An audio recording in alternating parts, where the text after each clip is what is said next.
안녕하세요. 투버스터 NFL 팟캐스트입니다. 이번 에피소드는 NFC, 각 팀의 불안 요소입니다. 그럼 시작하겠습니다.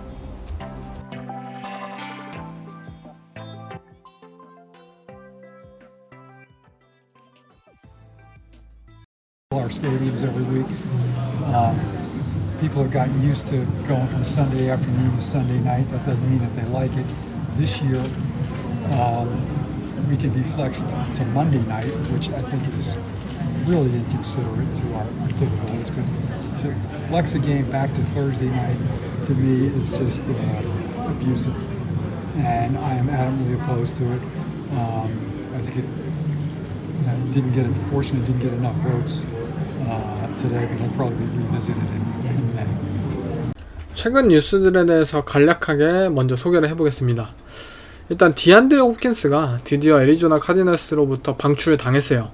결국 트레이드가 되지 않은 이유는 몸값이 어마어마하고 이 선수가 과연 넘버원 리시버로서의 제 역할을 해줄 것이냐 굉장히 의문이 많았을 것 같아요. 그렇기 때문에 어마어마한 연봉을 주고 트레이드 하기까지에는 분명히 팀들이 꺼려 했을 것 같고요.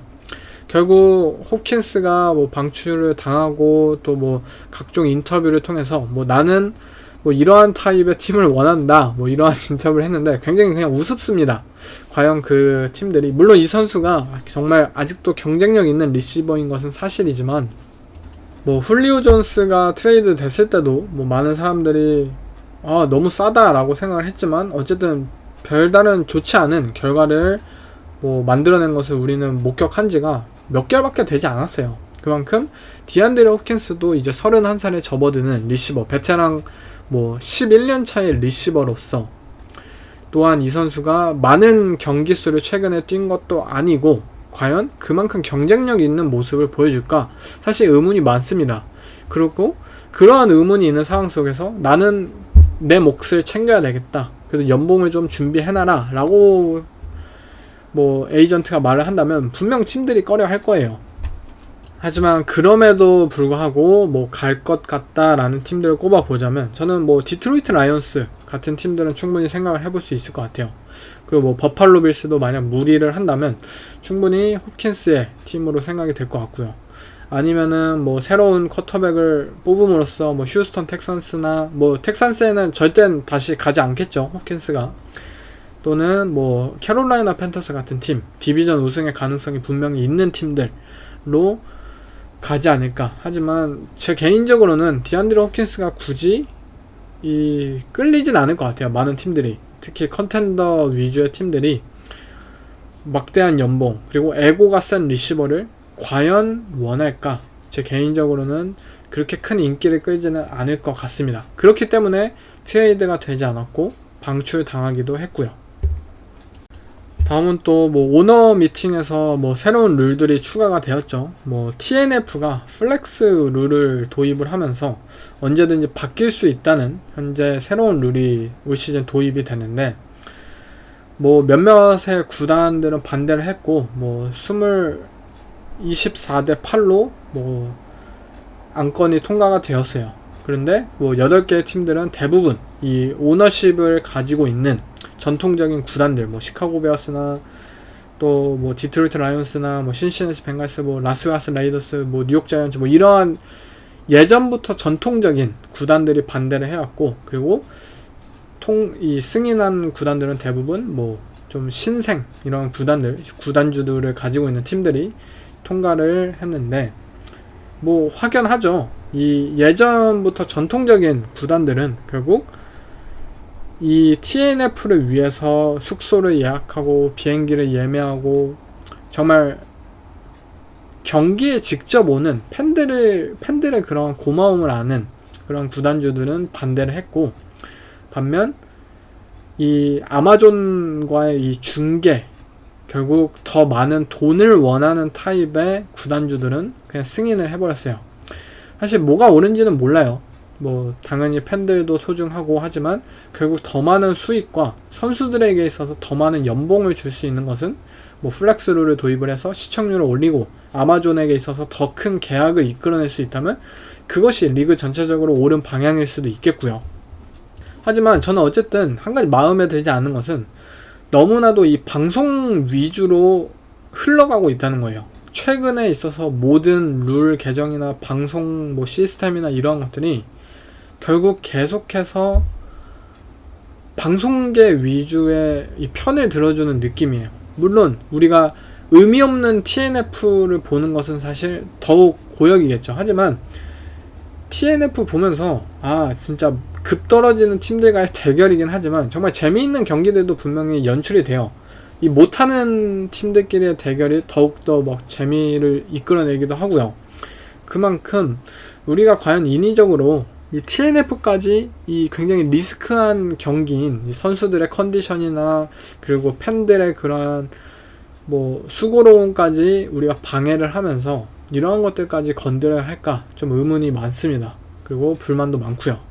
그리고 앞으로 어디까지 과연 건드릴 것인가, 이 방송과 그리고 이 새로운 이 커미셔너가 과연 어디까지 건드릴 것인가 좀 생각해볼 여지가 분명히 많을 것 같습니다.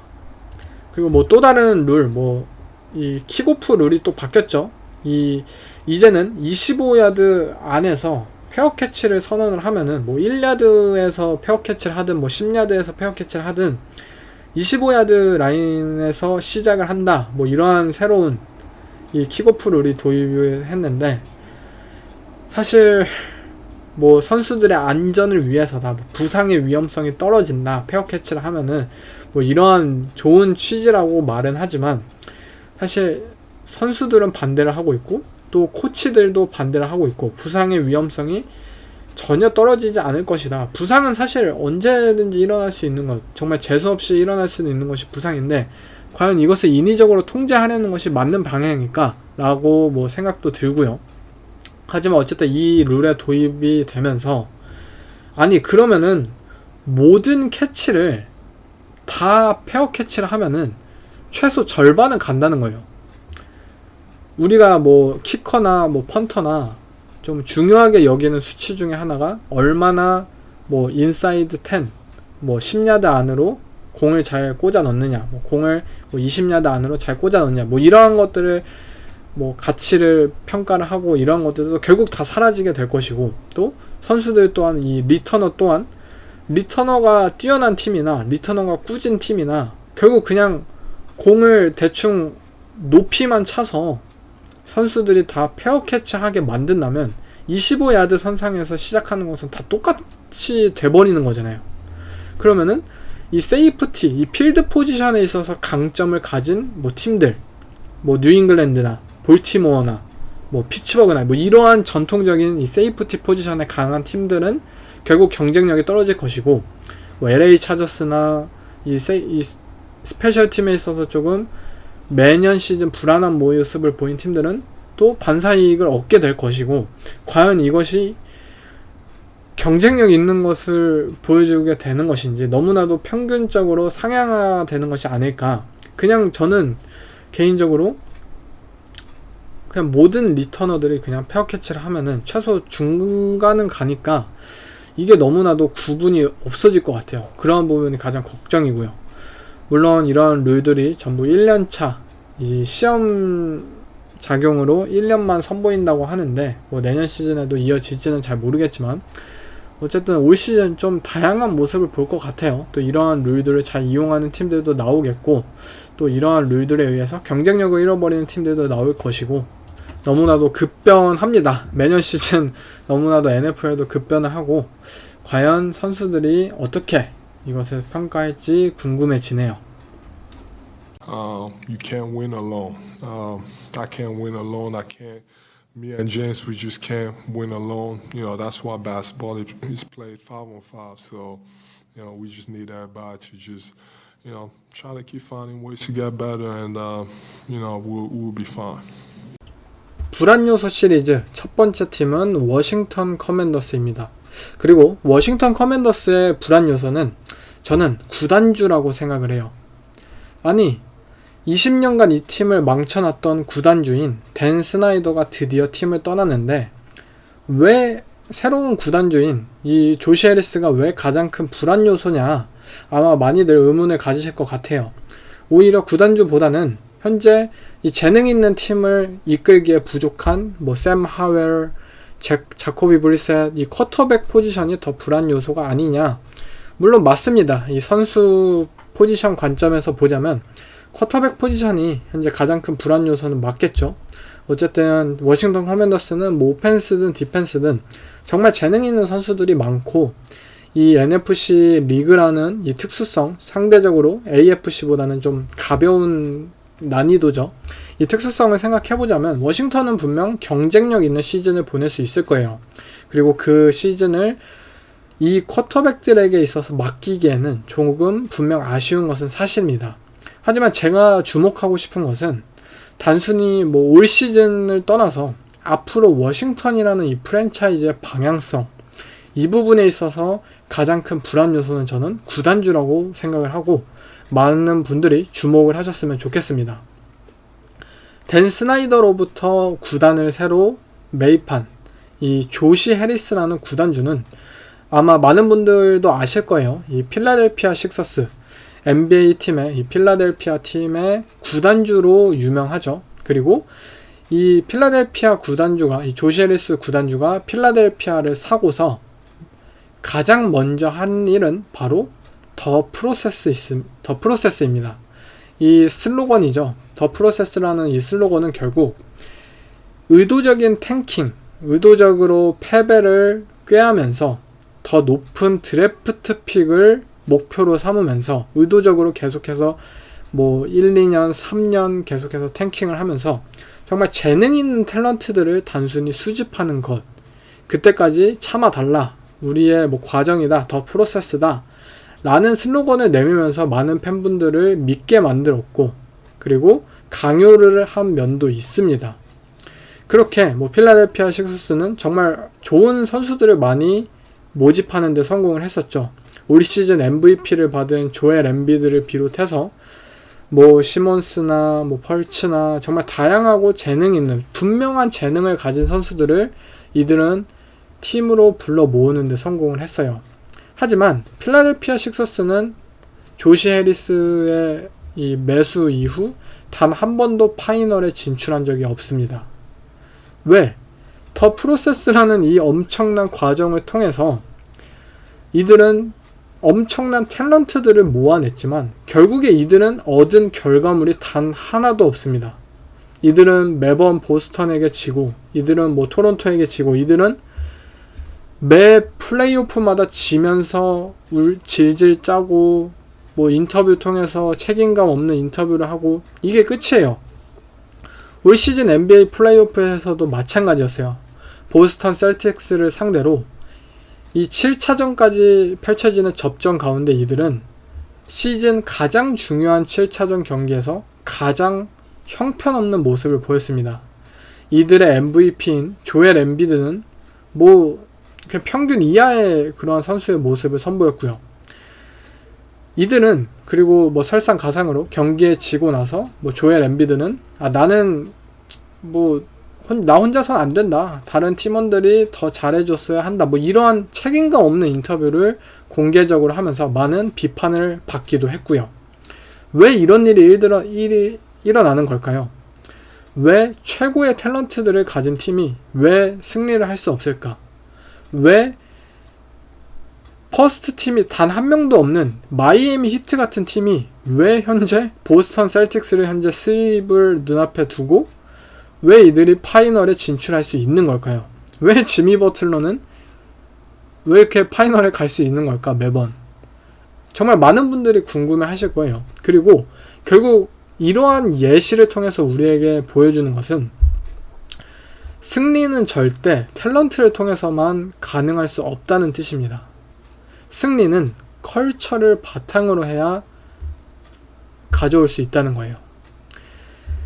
조시 해리스라는 구단주가 여기서 간과한 것이 바로 여기에 있습니다. 조시 해리스는 분명 탤런트를 통해서 승리를 거둘 수 있고 탤런트를 통해서 컬처를 만들 수 있다고 생각을 했겠지만, 컬처를 통해서 승리를 만들고 그 컬처를 통해서 선수들을 불러 모을 수 있었다는 거예요. 왜 지미 버틀러라는 이 선수가 왜 마이애미 히트를 원했을까요? 마이애미 히트는 컬처를 가지고 있었기 때문이에요. 이 팬 라일리만이 가지고 있던, 이 팬 라일리만이 오직 이 승리를 갈구하고 경쟁심을 유발하고 선수들에게 있어서 끊임없는 목표와 이 발전을 요구하는 그러한 컬처를 지미 버틀러는 원했어요. 그리고 그것을 통해서 더욱 스스로 발전할 수 있었고, 더욱더 클러치 상황에서 이 멘탈 터프함에 있어서 더욱더 뛰어난 선수로 성장을 해낼 수 있었고요. 닥 리버스 감독을 한번 보세요. 닥 리버스 감독이 뭐 이번에도 7차전에서 패배하면서 뭐 일리미네이션 게임의 최다 패배 감독으로서 뭐 신기록을 또 한 번 세웠다고 하죠. 왜 이 감독은 매번 7차전에서 패배할까요? 왜 이 감독의 선수들은 매번 7차전에서 이길 수가 없는 걸까요? 왜 형편없는 모습을 보일까요? 이 감독의 선수들은 너무나도 멘탈 터프니스적인 측면에서 형편없기 때문이에요. 이들은 가장 최고의 모습, 최고의 활약을, 최고의 집중력을 보여야 하는 상황 속에서 가장 소극적이고, 가장 위축되고, 가장 멘탈적으로 부족한 선수들이 되는 거예요. 왜냐? 이들은 이러한 강함을 요구받은 적이 없으니까요. 감독은, 명장 감독들이 왜 승리를 할 수 있고, 왜 항상 이 뭐 다이너스티라든지 꾸준한 승리를 왜 거둘 수 있을까요? 왜냐? 이들은 만족을 하지 않고 선수들을 극한으로 항상 밀어붙이고 선수들에게 있어서 항상 더 나은 무언가를 요구하기 때문이에요. 워싱턴 커맨더스의 감독 론 리베라 감독도 한번 봅시다. 론 리베라, 닥 리버스, 이 감독들은 공통점으로 항상 불리는 것은 결국 뭐 플레이어스 코치다, 뭐 선수들의 감독이다, 선수들이 정말 좋아한다, 정말 친근하고 뭐 도움되는 뭐 덕장이다, 이러한 평가를 많이 받습니다. 하지만 단지 덕장으로 우승을 할 수는 없어요. 이들은 선수들에게 강하게 요구를 하지 못하기 때문에, 이들은 선수들의 경쟁심을 극한으로 끌어올릴 수가 없기 때문에, 그렇기에 선수들의 멘탈은 약할 수밖에 없고, 그렇기에 가장 멘탈적으로 치열한 싸움이 되는 이러한 경기들에서 이들은 질 수밖에 없습니다.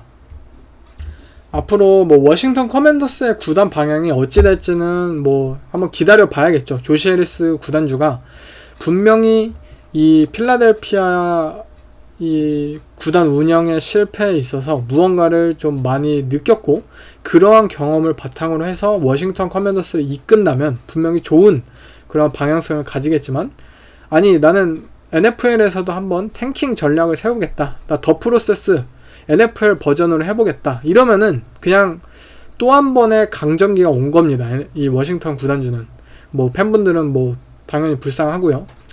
어쨌든 이 탤런트를 통해서 승리를 만들고 컬처를 만들려는 짓, 이것은 분명한 실패로 드러났어요. 컬처를 먼저 만들고, 그리고 팀을 만들고, 그리고 승리는 따라오고 탤런트를 수집하는 것, 이것이 바로 올바른 방향이고, 과연 조시 해리스 구단주가 어떻게 움직일지 제 개인적으로 궁금합니다. 결국 저는 이 필라델피아의 NBA 팀의 이 예를 보면서 정말 많은 것을 저희가 배울 수 있지 않았나 싶어요. 그리고 이 동일한 구단주인 이 조시 해리스 때문에 워싱턴 커맨더스 또한 올바른 방향으로 구단 방향이 좀 설정되었으면 좋겠다, 이러한 뭐 소망과 그리고 이러한 걱정 때문에 불안 요소로 구단주를 꼽았습니다. 다음, 뉴욕 자이언츠의 가장 큰 불안 요소, 저는 라인베커라고 생각을 합니다. 뉴욕 자이언츠는 물론 현재 그렇게 뎁스 자체가 깊은 팀은 아니에요. 뭐 리시버 포지션도 뭐 젤런 하야트를 이번 드래프트에서 뽑기도 했지만 분명히 부족한 선수들이고 좀 부상자도 많고 넘버1, 넘버2 확실한 선수들이라고 사실 꼽기 애매한 그런 구성으로 이 팀이 맞춰져 있고, 또 코너백 포지션이나 그리고 뭐 세이프티 포지션 같은 경우에도 좀 불안 요소는 분명히 있어요. 하지만 라인베커 포지션은 정말 뎁스 자체가 아예 없다고 저는 개인적으로 생각이 드는데, 물론 이번 FA에서 바비 오케라케라는 이 선수를 데려오고 또 뭐 제러드 데이비스라는 또 다른 라인베커와 함께 이 6피트 1인치 타입의 라인베커 듀오를 통해서 뭐 이번 시즌에 새로운 반전을 노릴 수도 있겠지만 이 돈 마틴데일 코치의 디펜스에서 가장 큰 이 라인베커의 두드러지는 역할, 뭐 다 아시죠? 블리츠, 정말 공격적인 블리츠 스킴을 통해서 라인베커가 분명히 부족한 선수지만 그것을 상쇄할 만한 그런 스킴적인 도움을 줄 수 있어요.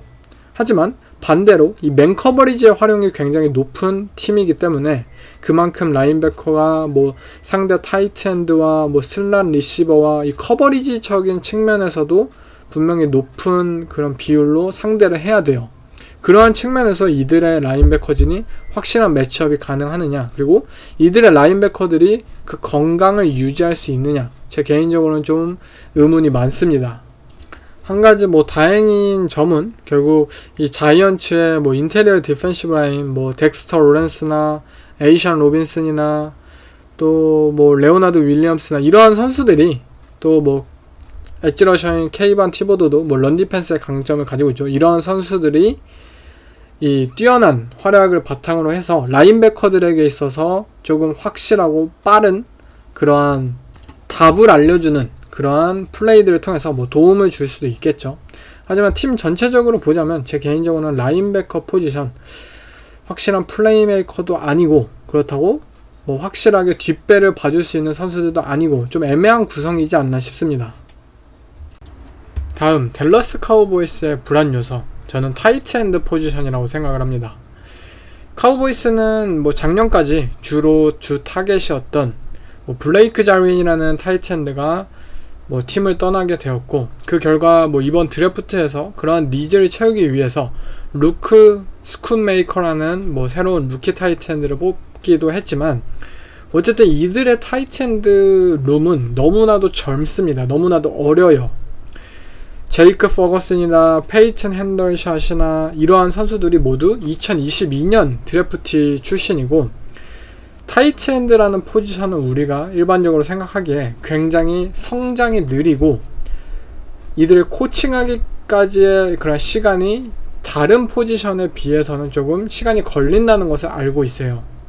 그러한 상황 속에서 굉장히 1년차, 2년차의 타이트엔드들로 가득한 이들의 댈러스 카우보이스의 이 타이트엔드 뎁스룸을 보면 또 다른 베테랑의 존재가 현재 필요하지 않나 싶습니다. 물론 시장에 그러한 베테랑들을 충분히 데려올 수 있는 그러한 선수들이 많이 있기 때문에 댈러스 카우보이스가 어쩌면 뭐 트레이닝 캠프나 그런 것을 경험하면서 본인들에 대한 그 타이트엔드 룸에 확신이 없다면 추가적으로 타이트엔드를 충분히 계약을 할 수도 있다고 생각이 들어요. 어쨌든 이 마이크 맥카시 감독이 새롭게 펼쳐지는 오펜스가 어떠한 모습일지 잘 현재 그림이 안 그려지는 상황 속에서 뭐 마이크 맥카시나 뭐 제리 존스나 결국 이 팀의 방향성은 저는 비슷하다고 생각이 들어요.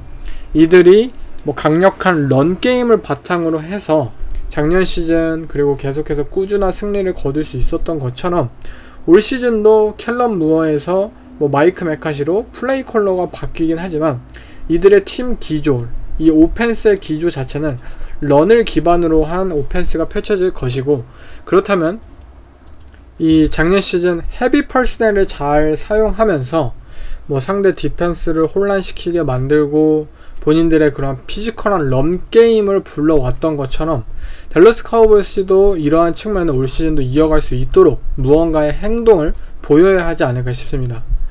하지만 어쨌든 뭐 브랜딘 쿡스라는 베테랑 리시버를 뭐 트레이드로 영입하였고, 뭐 CD램 그리고 마이크 갤럽, 어쩌면 마이크 맥카시의 이 그린베이 패커스 타입의 오펜스, 뭐 11 퍼스널 타입의 오펜스를 다시 한번 뭐 댈러스에서 보여준다. 그렇다면 타이트엔드의 역할은 결국 줄어들 수밖에 없고, 그렇기 때문에 댈러스 카우보이스가 현재 뭐 아무런 걱정이 없는 것이다, 뭐 행동이 늦는 것이다 라고 판단을 해볼 수도 있을 것 같아요.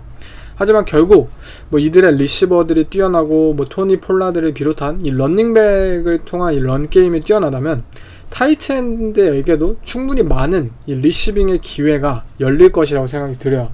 그런 것들을 잘 활용하기 위해서는 충분한 리시빙 능력을 갖추고 또 어느 정도의 블락킹 능력을 갖춘 이 타이트엔드들을 보유하는 것이 현재 댈러스 카우보이스에게 가장 필요하지 않나 싶습니다. 다음 필라델피아 이글스의 불안 요소, 저는 라인베커라고 생각을 해요. 이글스는 분명 이번 드래프트를 대박을 터뜨렸습니다. 뭐 역대 최고의 재능이라고 불릴 정도의 엄청난 탤런트를 가진 뭐 인테리어 디펜시브 라인맨인 젤런 카터를 데려온 데 성공을 했고, 또 이글스의 스킴에 적합한 또 다른 하산 레딕인 뭐 놀란 스미스를 데려오는 데 성공을 했고요. 하지만 뭐 디펜시브 라인을 강화하는 데 성공을 했지만 결국 이들의 라인베커 포지션은 본인들이 작년 시즌 주전으로서 뛰고 그리고 올 시즌 FA로 풀린 선수들을 모두 놓침으로써 지금 남아있는 공백이 가장 큰 포지션이지 않나 싶어요. 물론 나코비 딘이라는 또 다른 조지아 디펜스의 멤버로서 뭐 엄청난 탤런트를 가진, 만약에 건강 이슈가 없었더라면 충분히 1라운드에서 뽑을 수 있을 만한 그런 스틸픽, 이 라인베커를 이번 시즌 주전으로서 세우면서 어쩌면 이글스가 이 나코비 딘의 이 플레이메이킹 능력을 더욱더 잘 활용하면서 더 좋은 결과물을 만들 수도 있을 거예요. 하지만 너무나도 불안 요소가 많다는 거죠. 나코비 딘이라는 이 라인베커는 물론 컬리지에서 정말 엄청난 플레이들을 펼쳤고, 이 필름상으로는 진짜 누구보다 뛰어난 라인베커였어요. 하지만 6피트밖에 되지 않는 굉장히 언더사이즈의 라인베커, 그리고 이 선수가 스피드가 뛰어나고 커버리지도 잘하고 또 볼 인식 능력도 뛰어나고 다 다재다능한 것은 맞지만 이 선수가 가진 그 레벨이 과연 NFL에 통할 것이냐라는 물음이 현재까지도 분명 이어지고 있어요. 그리고 그의 듀오로서 이 니콜라스 모로우라는 또 다른 베테랑 라인베커가 있긴 하지만, 필라델피아 이글스는 기본적으로 이 베어 프런트, 우리가 페니 프런트, 즉 라인베커를 주로 한 명을 세우는 그러한 디펜스 스킴을 사용하는 팀이에요. 대신 세이프티 타입의 선수를 같이 슬롯에 세움으로써 그러한 시너지를 보이기도 하지만, 어쨌든 라인베커, 이 단 한 명의 라인베커가 보여야 하는 그러한 책임감, 그런 다재다능함이 굉장히 많이 요구되는 팀입니다. 그러한 상황 속에서 과연 나코비 딘이라는 이 언더사이즈 6피트밖에 되지 않는 이 선수가 과연 경쟁력 있는 모습을 보여줄 수 있느냐, 이 슈퍼볼을 노리는 이 필라델피아 이글스 팀에게 있어서 라인베커 포지션은 분명히 조금 불안 요소이지 않나 싶어요. 어쩌면 시즌이 거듭된다든지 아니면은 트레이닝 캠프를 통해서 본인들이 또 다른 팀들처럼 확신이 서지 않는다면 다른 베테랑 라인베커를 충분히 보험용으로서 데려올 만한 그런 포지션이지 않나 싶어요. 결국 이 이글스라는 팀이 제 생각에 기대하는 것은 이 뛰어난 디펜시브 라인맨들의 활약을 통해서 라인베커가 플레이하기 쉽게 만들어주면서 이 나코비 딘의 정말 뛰어난 운동 능력, 스피드, 이러한 플레이메이킹 능력을 잘 이끌어내겠다라는 것이 이들의 의도이지 않나 싶습니다. 다음 이제 NFC 노스 디비전으로 한번 넘어가겠습니다. 노스 디비전의 첫 번째 팀은 시카고 베어스, 그리고 그 중에서 가장 불안 요소는 저는 인테리어 디펜시브 라인이라고 생각을 합니다. 물론 D라인 전체라고 생각을 하는데요. 어쨌든 이번 오프시즌 시카고 베어스라는 팀이 중점적으로 보강을 해왔던 점은 바로 오펜스였어요. 저스틴 필즈라는 쿼터백을 위해서 DJ 무어라는 넘버원 리시버를 데려오기도 하였고, 또 1라운드로 다니엘 라이트라는 태클 포지션의 선수를 데려오기도 하면서, 어쨌든 오펜스 부분에 있어서는 우리가 좀 더 작년보다는 나아질 것이다, 좀 더 성장을 해낼 것이다, 무언가를 기대할 만한 게 있어요. 하지만 디펜스적으로는 전혀 그러한 점들이 없다는 게 중요합니다. 그리고 이 시카고 베어스의 감독인 이버플러스 감독은 결국 디펜시브 마인드의 감독이기 때문에, 과연 이 팀이 이 이버플러스 감독이 오펜스에 과도한 투자를 하고 디펜스에는 생각보다 상대적으로 좀 떨어지는 노력을 가하는 것이 과연 팀 방향에 있어서 맞을까? 라는 스스로 생각해 볼 여지가 분명히 있는 것 같아요. 일단 이버플러스 감독이 추구하는 디펜스, 일반적으로 인디애나 콜츠에서 보여주었던 존 디펜스를 의미를 하죠. 그리고 뭐 커버 2, 뭐 커버 3 일반적인 굉장히 좀 보수적이고 굉장히 좀 복잡하지 않은 타입의 디펜스를 콜링하는 이 감독으로서 물론 오프 시즌에 라인베커라는 포지션에 막대한 돈을 투자한 것은 사실이지만 이 막대한 라인베커들, 이 플레이메이킹 능력을 가진 선수들이 결국 활약을 하기 위해서는 결국 D라인에 그런 힘이 필요합니다. 결국 상대 쿼터백을 어떻게 프레셔를 가하고 상대 뭐 런게임이나 이런 데서 D라인이 얼마나 본인들의 갭에 위치하면서 얼마나 라인베커들이 쉽게 길을 터주느냐, 그러한 것들이 이 선수들의 활약으로 이어지기 때문에 이 이버플러스 감독의 디펜스에서 이 4다운, 이 디펜시브 라인을 구축하는 것은 굉장히 중요하다고 알려져 있습니다. 하지만 지금 시카고 베어스의 D라인 중에 뭐 자신있게 이름을 말할 수 있는 선수 과연 누가 있을까요? 뭐 디트로이트 라이온스나 뭐 다른 디비전, 뭐 그린베이 패커스나 우리 아는 선수들 굉장히 많잖아요. 뭐 프로볼급 선수들도 분명히 있고. 하지만 시카고 베어스에는 D라인맨 한 명만 말해봐라 하면은 말할 수 있는 선수가 없어요. 그 정도입니다.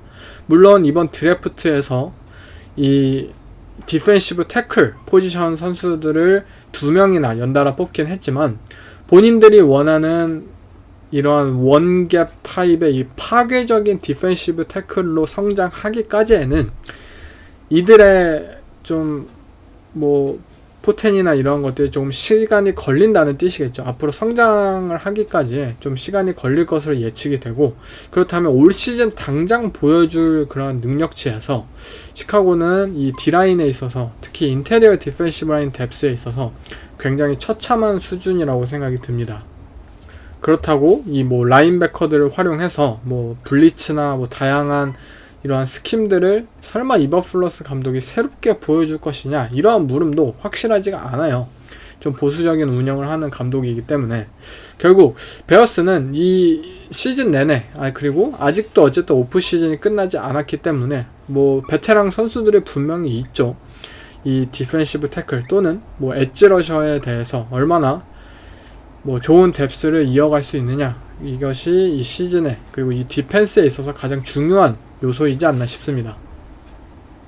다음은 그린베이 패커스인데요. 그린베이 패커스는 저는 타이트엔드라고 생각을 해요. 뭐 리시버 포지션도 거의 마찬가지지만 이들은 오펜시브 웨폰, 이 부분이 상당히 부족하다고 생각이 드는데요. 일단 그린베이 패커스의 올 시즌 조던 러브의 첫 시작입니다. 그렇지만 역시나 이 드래프트에서 1라운더로 또 한 명의 이 디펜시브 라인을 뽑았고요. 결국 에런 로저스여서 우리가 리시버를 뽑는 것은 아니다. 우리는 그냥 우리 팀 자체가 쿼터백이 누구든 리시버를 그냥 1라운드에 안 뽑는다 라는 것을 결국 이번 드래프트를 통해서 또 한번 증명을 해냈어요. A로드가 싫어서 리시버가 뽑는 게 아니었어요. 안 뽑는 게.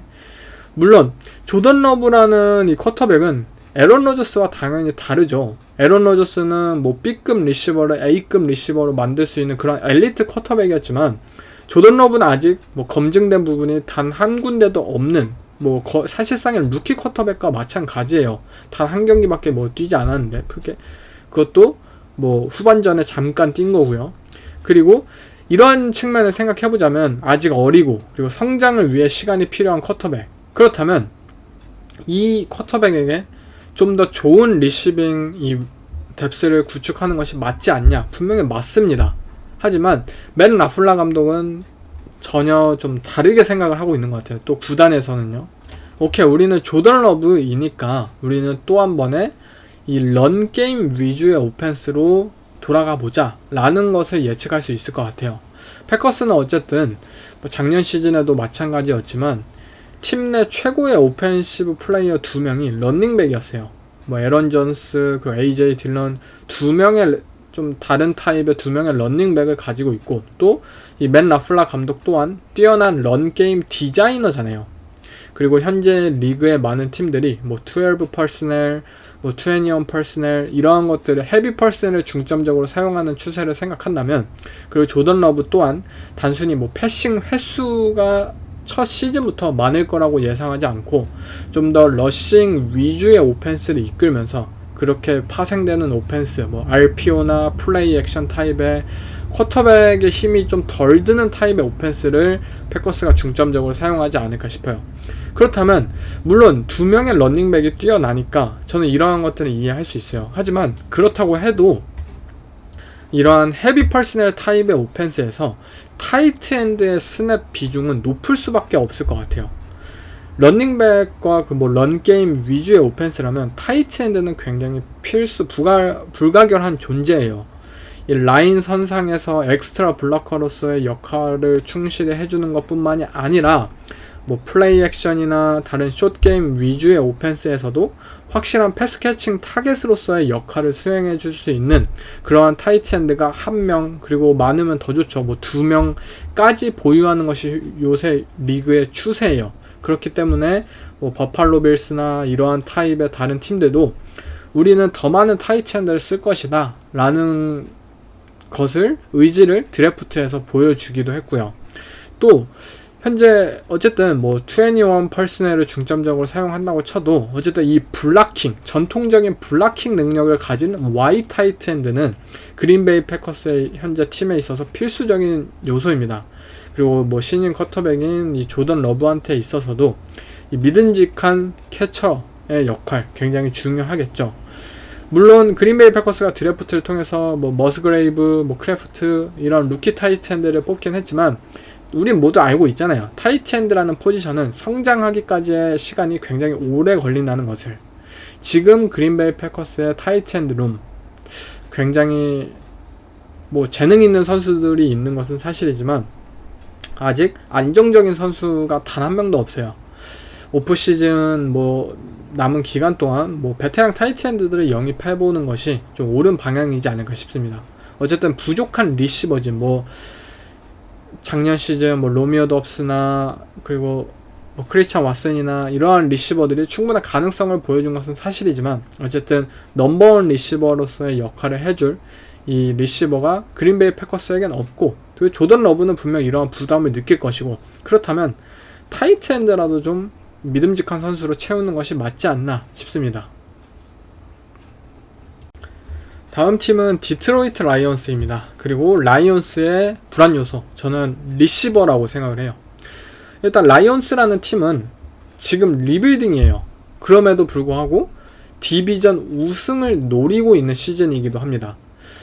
아니, 리빌딩을 노리는 팀이 디비전 우승을 노린다, 사실 좀 앞뒤가 안 맞는 말이긴 한데, 어쨌든 NFC라는 리그, 그리고 NFC 노스 디비전이라는 이 특수성에서는 그것이 가능합니다. 그리고 라이온스라는 팀은 그만큼 재능 있는 선수들이 많습니다.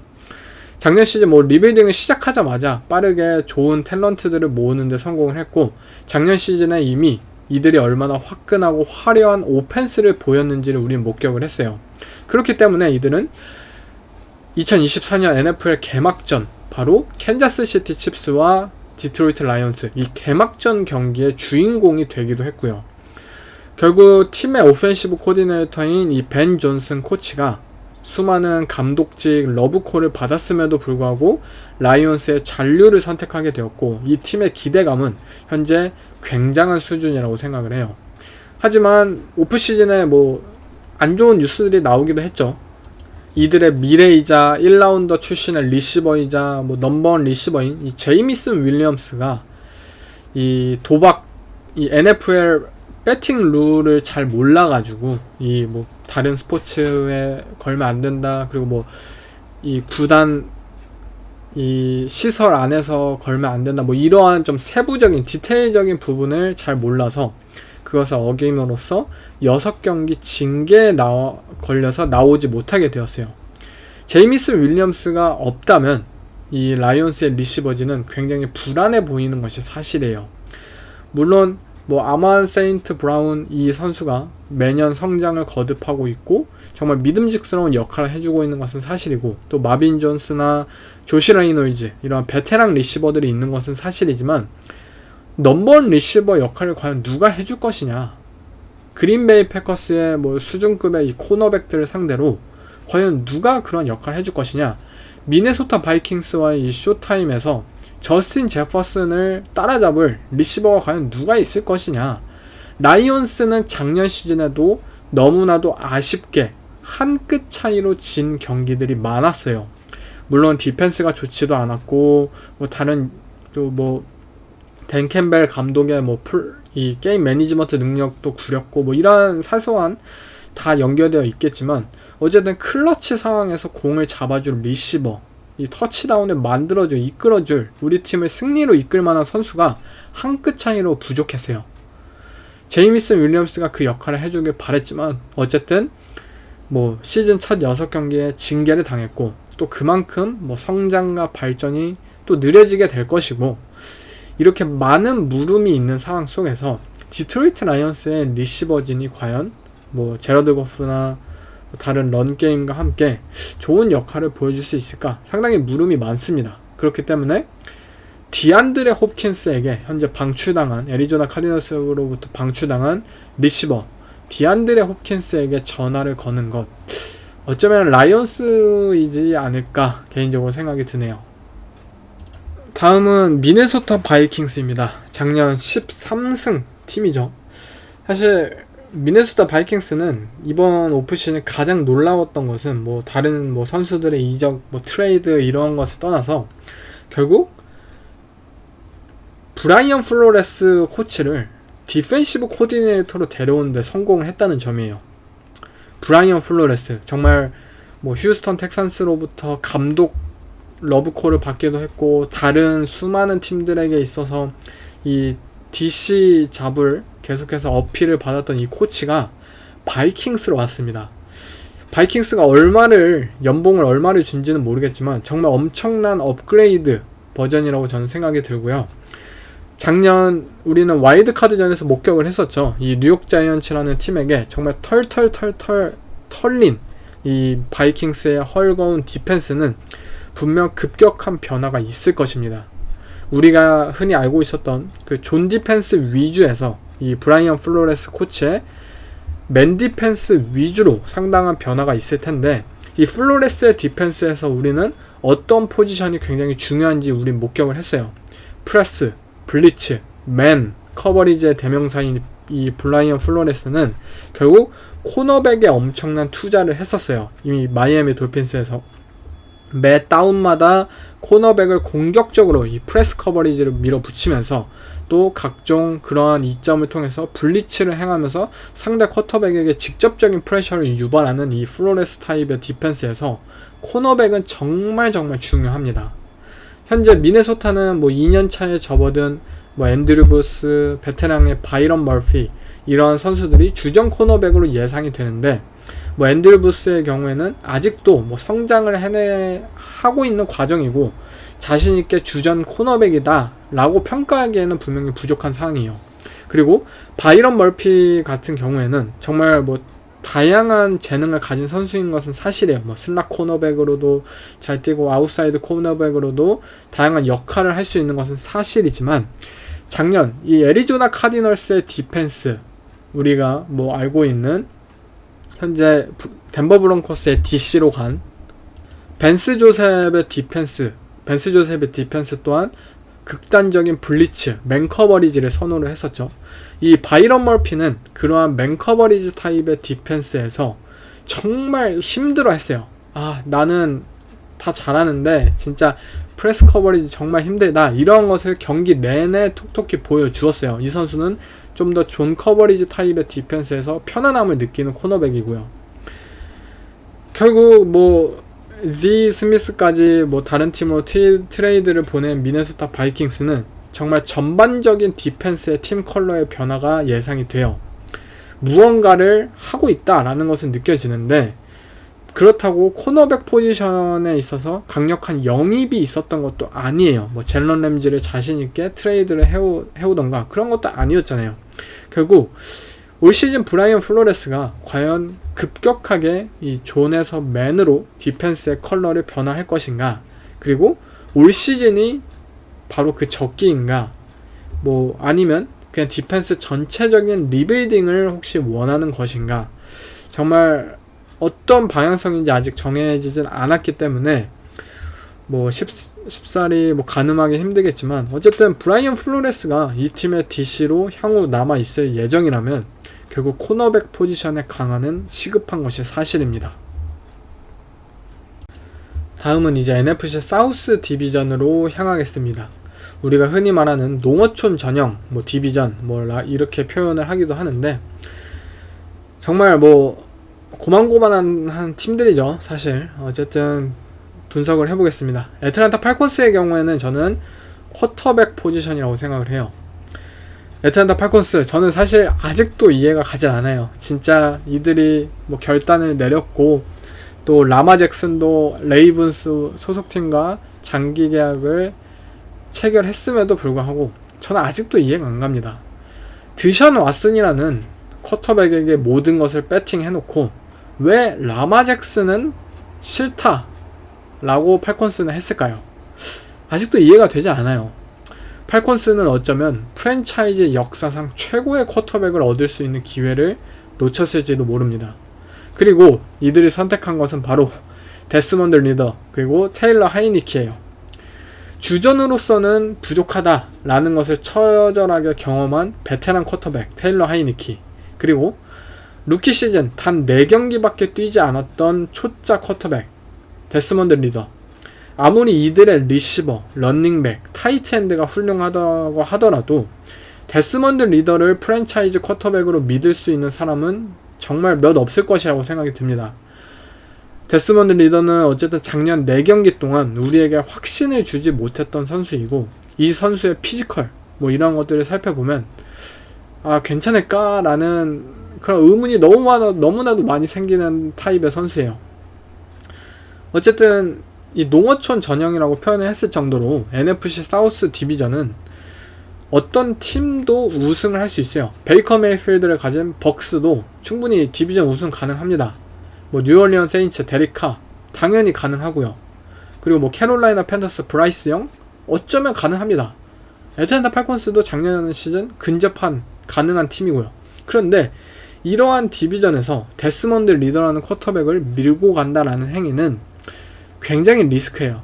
라마 잭슨을 영입하는 그 행위보다 저는 더 리스크한 행위라고 생각이 들어요. 만약에 데스먼드 리더라는 쿼터백이 결과가 좋지 않더라면 구단의 모든 사람들이 결국 책임을 물어야 하는 상황이 오지 않을까 그런 생각까지 드네요. 어쨌든 데스먼드 리더에게 과연 무엇을 받고 어떻게 이 선수를 팬들을 확신시켜줄 수 있을지 이번 시즌을 통해서 한번 검증이 되지 않을까 싶네요. 다음 뉴올리언 세인츠입니다. 세인츠의 불안한 점 저는 디펜시브 태클이라 생각을 해요. 어쨌든 베테랑 쿼터백인 데릭 카를 데려오면서 이 쿼터백 포지션에 있어서는 다른 디비전의 라이벌들에 비해서 앞설 수 있었던 세인츠. 만약 디펜스만 우리가 알던 그 뉴올리언 세인츠의 디펜스로 돌아갈 수 있다면 이들의 디비전 우승은 사실 굉장히 어렵지가 않을 것 같아요. 그냥 사실 세인츠가 독보적이라고 생각이 들어요. 그리고 이를 위해선 결국 세인츠 디펜스에 이 D라인들이 분발해줘야만 한다고 생각이 듭니다. 데니에스 알렌, 이 세인츠 감독의 디펜스 또한 이 폴다운 그룹을 원하는 탄탄한 디펜시브 라인을 보유하기를 원합니다. 또한 뉴올리언 세인츠는 지속적으로 계속해서 강한 런 디펜스를 기반으로 플레이해왔고 이들의 2명의 이 세이프티를 후방으로 배치시키면서 뭐 세이프티를 로테이팅 할 수도 있고 아니면 뭐 썰드다운에 잘 사용하는 이 투맨 컨셉들을 이어가기 위해서는 결국 인테리어 디펜시브 라인들의 이 런 디펜스에서의 능력이 굉장히 필요합니다. 드래프트에서 뭐 브라이언 브리스라는 뭐 선수를 뽑긴 했지만 역시나 마찬가지로 이 성장까지의 시간이 걸리지 않을까 싶고 뭐 시장에 아직 남아있는 뭐 은다무콩 수나 이런 베테랑 영입을 통해서 디비전 우승에 박차를 가해야 하지 않나 싶습니다. 물론 캡스페이스가 없는 것은 알지만 말이죠. 다음은 캐롤라이나 팬터스입니다. 그리고 저는 팬터스의 불안 요소 바로 리시버 포지션이라고 생각을 해요. 드래프트 전체 1픽으로 브라이스 영이라는 쿼터백을 뽑기 위해 모든 것을 포기했던 캐롤라이나 팬터스. 그 대가에는 뭐 드래프트 픽도 있겠지만 결국 팀 내 넘버원 리시버인 DJ 무어도 포함이 되었었어요. 뭐 그만큼 시카고 베어스는 이 리시버에 있어서 부족함을 채울 수 있었겠죠. 캐롤라이나 팬터스의 작년 이 리시버들의 리셉션 개수를 한번 살펴보면은 1등 DJ 무어가 63개, 그리고 2등이 바로 크리스찬 맥카프리예요. 크리스찬 맥카프리가 33개로 나란히 DJ 무어, CMC가 1등과 2등을 기록을 했습니다. 크리스찬 맥카프리는 6경기 후에 트레이드 되었음에도 불구하고 2등이었어요. 6경기밖에 뛰질 않았는데 2등이었어요. 즉 현재 캐롤라이나 팬터스에게 있어서 이 패스 캐칭 타겟, 그냥 순수한 이 리시버가 아예 없어요. 현저하게 부족합니다. 작년 넘버원, 넘버2가 팀을 떠났는데 뭐 있다고 표현하는 게 사실 이상한 수준이겠죠. 거기에 더해서 팀의 쿼터백이 루키 쿼터백의 상황입니다.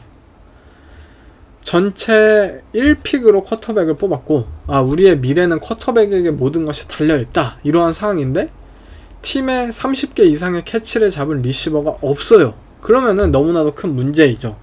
지금 쿼터백을 둘러싼 리그의 추세가 이 어린 쿼터백과 그리고 굉장히 뛰어난 리시버와의 호흡을 통해서 이 시너지 효과를 발휘하면서 쿼터백의 성장을 정말 가속화시키는 것이 현재 리그의 추세예요.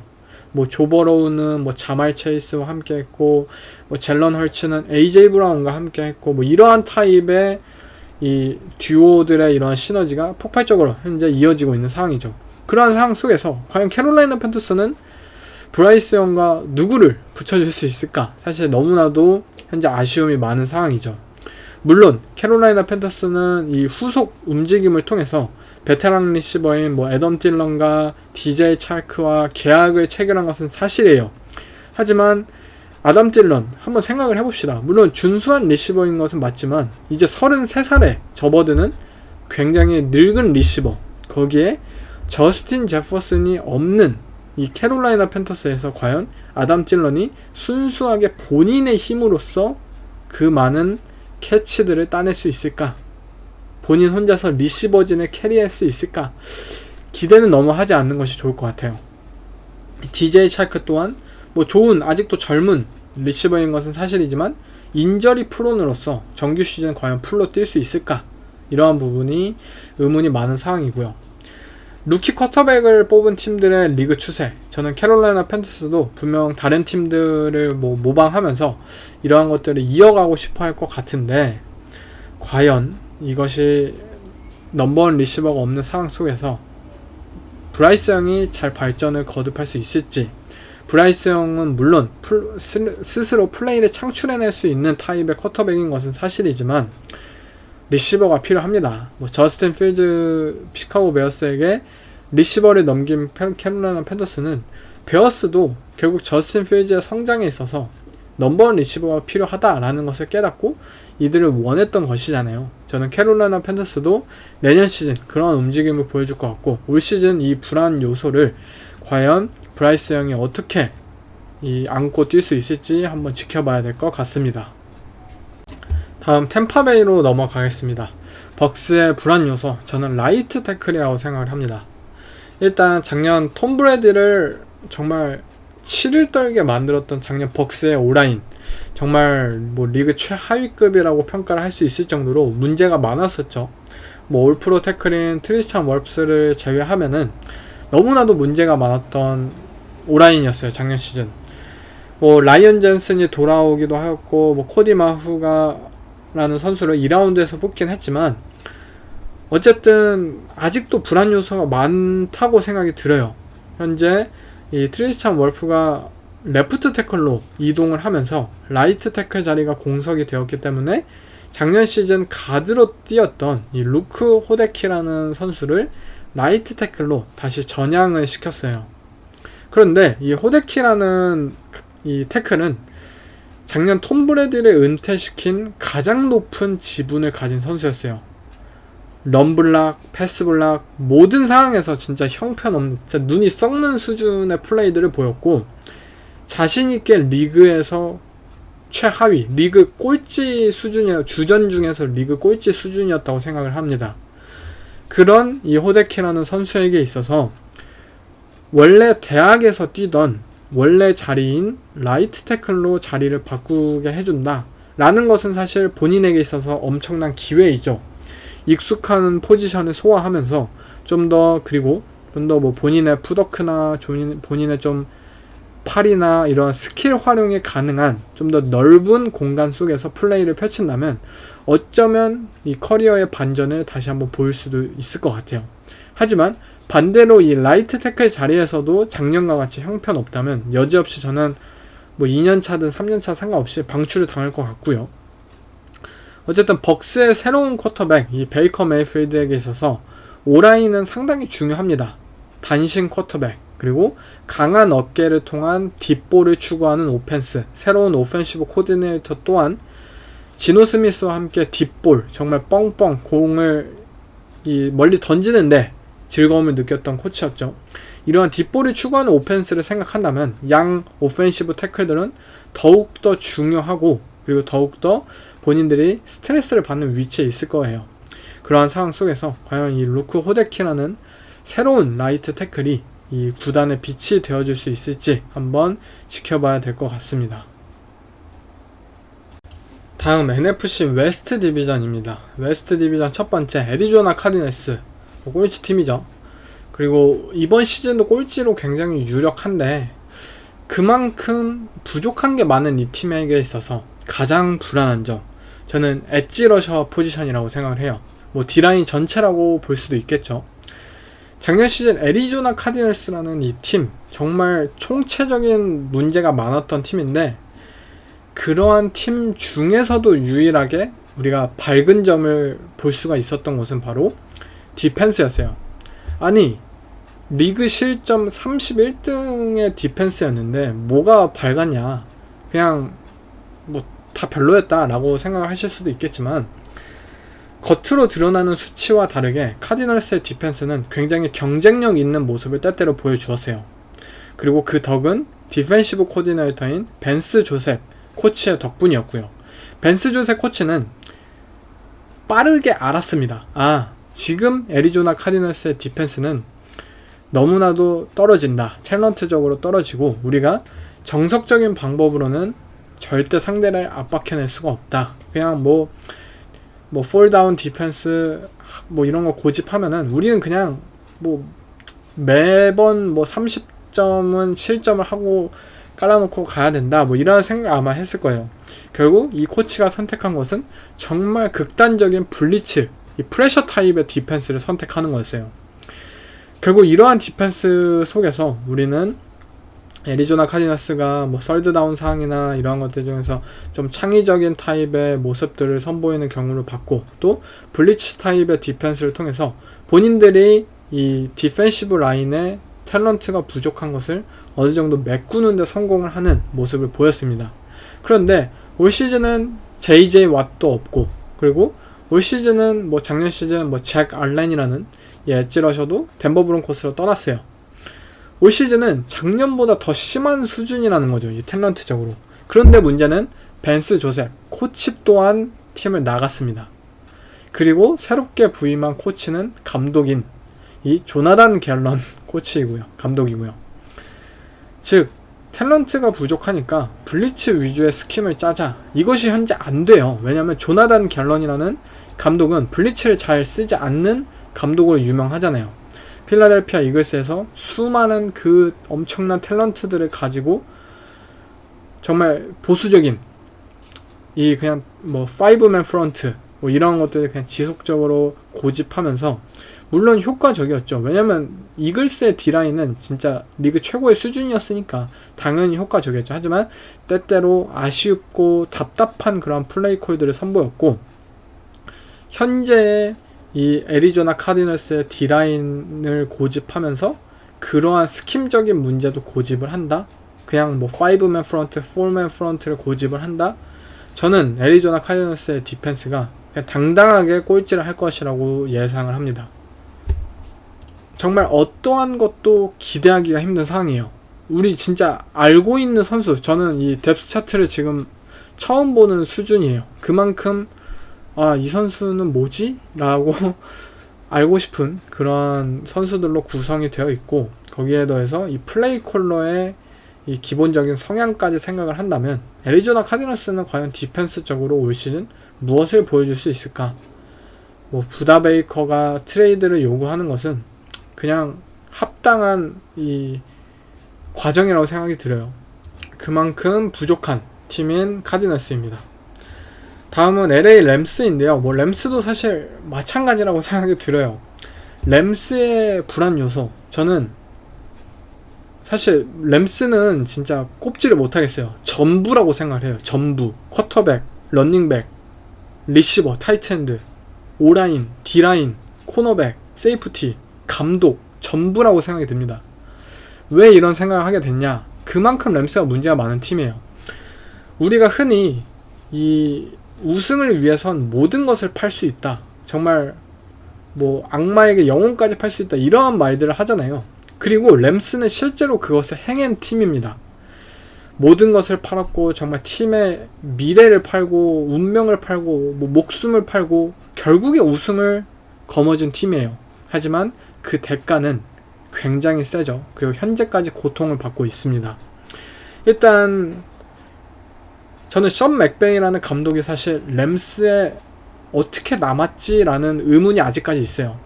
가장 큰 이유는 램스가 이 고통을 받는 기간까지 사실 이 슈퍼스타 감독이 과연 인내를 할 수 있을까?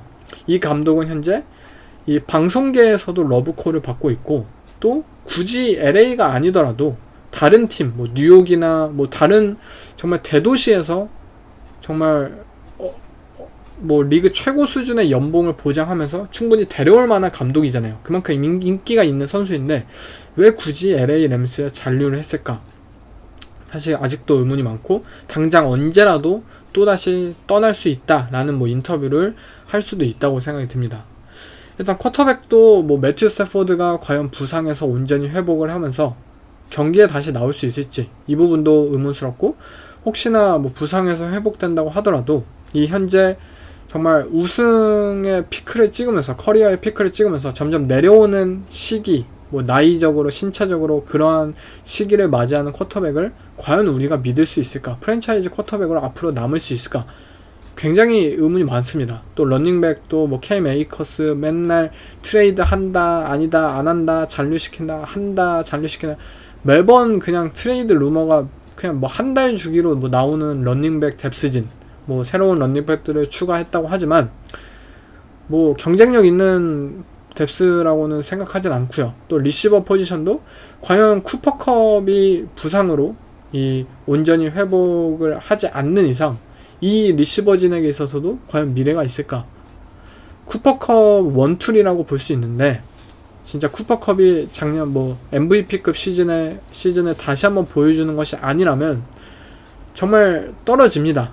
이 뭐 투투 아델이나 이런 새로운 선수들이 반드시 성장을 보여야 하는 시즌이고, 뭐 벤 제퍼슨이나 이러한 리시버 또한 추후로 트레이드 가능성이 있다는 것을 생각해 본다면 그냥 오펜스 플레이어들이 다 뎁스가 떨어집니다. 또 뭐 타이트엔드는 뭐 타일러 히그비가 있긴 하지만 뭐 넘버 2, 넘버 3 타이트엔드에 있어서 좀 부족함을 보이는 것이 아닌가 싶고, 또 이 오펜시브 라인은 작년 시즌 램스가 가장 후퇴했던 포지션이었죠. 이 앤드류 위드월스가 은퇴를 하면서 그렇게 벌어지는 이 세대 교체가 자연스럽게 이루어지지 못하였고, 결국 좀 고통을 많이 경험을 했죠, 작년 시즌. 그리고 올 시즌 물론 뭐 대충 땜빵을 때우고 뭐 새롭게 뽑은 선수들 뭐 이렇게 채우고 이렇게 하는 모습이지만, 결국에 과연 이들이 주전으로서 경쟁력을 갖춘 이 라인맨들이 맞는지 저는 아직도 의문이 많고요. 또 뭐 디펜시브 라인도 마찬가지예요. 뭐 에런 도날드를 제외하자면 그냥 어거지로 떼어넣었어요. 사실상 어거지로 떼어넣고 이 경쟁력 있는 선수라고 평가할 수 있는 수준이 아닙니다. 전혀 아니에요. 뭐 코너백 포지션도 젤런 램지를 트레이드했고, 그 이후로 남은 선수들 뭐 이름도 솔직히 잘 모르겠어요. 그러한 수준의 선수들입니다. 그리고 결국 디펜스를 이끄는 이 에런 도날드라는 선수가 과연 얼마나 이 동기부여를 받을 수 있을지 개인적으로도 의문이 많고요. 그래서 저는 사실 제가 따로 이 에피소드 이전에 에피소드를 통해서 램스에 대해서 한번 설명을 드렸잖아요. 이 모든 것을 이룬 이 램스라는 팀은 뭐 구단의 방향성도 그랬지만 어쨌든 선수들 그리고 감독 스스로가 너무나도 우승에 취했고 그것을 뭐 더욱더 더 큰 위대함을 바라보는 것이 아닌 그냥 오케이 한번 우승했으니까 우린 만족해 라는 식의 마인드를 장착을 했었기 때문에 단순히 뭐 캡스페이스 문제나 단순히 탤런트 문제나 이러한 것들을 떠나서 그냥 전체적인 마인드 자체가 이 팀은 행오버를 너무나도 심하게 겪었다고 생각이 들어요. 에런 도날드 또한 뭐 은퇴를 선언했다가 뭐 돌아오기도 했고 션 맥베이 감독 또한 방송계로 간다고 했다가 다시 돌아온다고 했고 결국 이러한 사단이 결국 너무나도 우승에 도취하지 않았나. 이 새로운 위대함을 원하는 이 톰 브래디나 다른 뭐 패트릭 마홈스나 이러한 선수들은 절대 만족을 하지 않습니다. 다음 것을 위해 달리는 선수들이고 왜 램스는 그때 그랬나 제 개인적으로 정말 의문입니다. 다음 시애틀 시옥스는 저는 엣지 러셔라고 생각을 합니다. 물론 시애틀 시옥스 현재 리빌딩을 굉장히 잘 진행하고 있고 또 이번 드래프트에서도 뭐 최고의 재능이라 불린 이 데번 위더스푼이라는 코너백을 이 뽑음으로써 정말 좋은 디펜스 탤런트들을 현재 모으고 있다 라고 생각을 할 수 있을 것 같은데요. 뭐 코너백은 결국 뭐 테리 골렌이라는 새로운 작년 시즌 센세이셔널한 활약을 보였던 코너백과 함께 엄청난 코너백진을 하게 될 예정입니다. 하지만 반면 이 D라인에 대해서는 조금 좀 밸류가 떨어지지 않나 싶은데요. 물론 뭐 3 테크닉, 이 디펜시브 태클인 드레먼트 존스를 FA에서 영입을 하긴 했지만 결국 확실한 엣지 러셔 타입의 선수가 없습니다. 뭐 유체나 은워수라는 뭐 선수가 있긴 하지만 뭐 라인베커나 뭐 또 다른 엣지 러셔나 다양한 타입을 할 수 있는 선수이지만 어쨌든 확실하게 팀의 넘버원 엣지 러셔로서 지속적인 프레셔를 가할 수 있는 그러한 위치에 있는 선수 현재 시애틀 시옥스에겐 부족하다고 생각이 들어요. 물론 코너백 포지션을 강한 이유가 본인들이 좀 더 맨 커버리지 위주의 이 디펜스로의 전환을 생각을 하고 좀 더 블리츠를 많이 사용하겠다 라는 의도가 보이는 것은 사실이지만 어쨌든 엣지 러셔는 많이 있으면 많이 있을수록 사실 좋잖아요.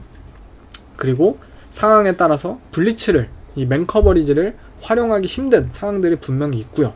그러기 위해서는 어쨌든 경쟁력 있는 엣지 러셔가 한 명쯤은 있어야 된다. 한두 명쯤은 있어야 된다.